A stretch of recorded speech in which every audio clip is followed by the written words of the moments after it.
हमेशा आपके दिमाग में एक क्वेश्चन रहता होगा कि सर हमारी जो चाय होती है वो तो थोड़ा टाइम बाद ठंडी हो जाती है और जो हमारी कोल्ड ड्रिंक होती है वो थोड़ा टाइम बाद गर्म हो जाती है। ये कैसा फिनोमिना है कि ठंडी चीज गर्म हो जा रही है, गर्म चीज ठंडी हो जा रही है? बेटा इसके अंदर कोई फिनोमिना नहीं है, सिंपल सी बात है कि हमारा जो रूम टेम्परेचर है, हमारे जो आसपास का जो वातावरण है, इसका जो टेम्परेचर है, इसे हम क्या कहते हैं बेटा? इसको कहते हैं रूम टेम्परेचर। अब इसका जो टेम्परेचर है ना उस लिक्विड पे आ जाया करता है। समझ आई मेरी बात? आप एक काम करना, चाय को और कोल्ड ड्रिंक को एक साथ, चाय गर्मा गर्म और कोल्ड ड्रिंक बिल्कुल चिल्ड, उसको रख देना 4-5 घंटे के लिए एक कमरे में। आप जब 4-5 घंटे बाद उसको देखोगे ना तो दोनों का टेम्परेचर सेम मिलेगा आपको। यानी इसी को कहते हैं बेटा कि रूम टेम्परेचर पे आ जाना। अब चाय आपकी बहुत ज्यादा गर्म थी, अब गर्म होगी तो आपका रूम टेम्परेचर तो उससे थोड़ा कम है। समझ आई मेरी बात? तो वो चाय का टेम्परेचर कम हो जाएगा। समझ आई मेरी बात? लेकिन जो कोल्ड ड्रिंक है उसका टेम्परेचर तो बहुत ज्यादा कम है।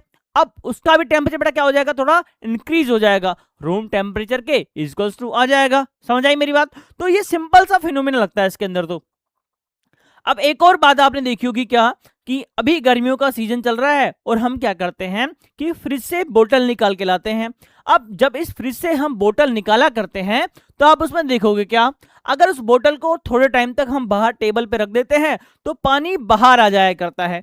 अब कई बार हम दिमाग लगाते हैं कि यार ये क्या तरीका है, कौन सा फिनोमिना है, कौन सा कॉन्सेप्ट है कि बोतल तो कहीं से फूटी हुई है नहीं, यस और नो, तो ये पानी बाहर आया कैसे, है ना? और बहुत टाइम तक हमारा दिमाग पागल हो जाता है इस बात को सोचते सोचते। देखो मैं बताता हूँ बेटा, पानी बोतल से बाहर कभी आता ही नहीं है ना? ये केवल हम मूर्ख बन जाते हैं बस इस बात को सोचने से। बोतल से कभी भी पानी बाहर नहीं आया करता है। एक्चुअली होता क्या है बच्चा कि इस बोतल का जो टेम्परेचर है बहुत लो है। कैसा है बेटा? लो है। बोतल का टेम्परेचर बड़ा लो है और आपके जो रूम का जो टेम्परेचर है बेटा कैसा है? थोड़ा सा हाई टेम्परेचर है। हाई टेम्परेचर, हाई टेम्परेचर मतलब बोले तो गर्मी ज्यादा है, ठीक है, हीट ज्यादा है। इस हीट के कारण आपके कमरे के अंदर बेटा क्या है? वाटर वेपर्स है। क्या है बच्चा? वाटर वेपर है। वाटर वेपर का टेम्परेचर बेटा हाई होता है और इस बोतल का टेम्परेचर बेटा कैसा है? लो है। जैसे ही इस कमरे के अंदर इस हवा आएगी और उस हवा जैसे ही इस बोतल से टकराएगी तो उस हवा के अंदर बेटा क्या है? वाटर वेपर्स है। और जैसे ही इसके टकराएगी वो वेपर बेटा किस में कन्वर्ट हो जाती है? वाटर में कन्वर्ट हो जाती है। तो वो वाटर हमें दिखाई देने लग जाता है। अगर आपको विश्वास नहीं है तो अब इसके अंदर के टेस्ट को और उस वेपर्स को जो यहाँ पे बाहर पानी होगा उसको टेस्ट करके देख लेना, दोनों का टेस्ट अलग अलग आएगा। समझ आई मेरी बात? लेकिन बेटा वो अनहेल्दी है आपके लिए, करना मत कभी भी।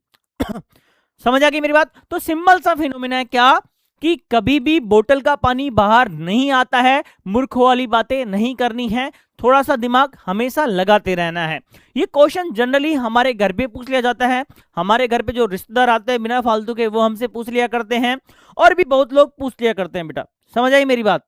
तो ये बातें हमें पता होनी चाहिए, बहुत बेसिक सी बातें हैं। समझ आई मेरी बात? ओके, कल मिलते हैं एक नई वीडियो के साथ में। टाटा बाय बाय, शबा खैर।